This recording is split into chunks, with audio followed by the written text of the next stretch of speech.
আমরা এখন আছি বাগেরহাটের জাদুঘরে। এটা 7 গম্বুজ মসজিদে ঢুকতেই ডান পাশে। এখানে রাজাদের আসলে অনেক মূল্যবান জিনিসগুলো সংরক্ষিত আছে। এখানে ঢুকলেই সব কিছু দেখা যাবে। তখনকার সময় কি কি হয়েছিল, কি কি ঘটেছিল, এটা কিভাবে নির্মাণ করা হয়েছিল, সব কাহিনীগুলোই এখানে দেয়া আছে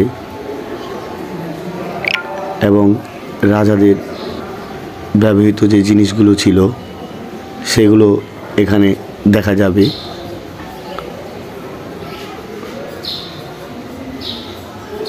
এখানে আমার যতদূর সম্ভব আমি দেখানোর চেষ্টা করেছি যে কি কি আছে। আমার এক ভিডিওতেই আপনি সব কিছু দেখতে পাবেন।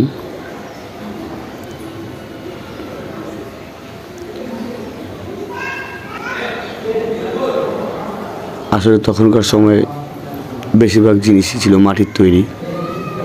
এখানে একটি কুমিরেরও দেওয়া আছে, যেটাকে কিংবদন্তি কুমির বলা হয়ে থাকে।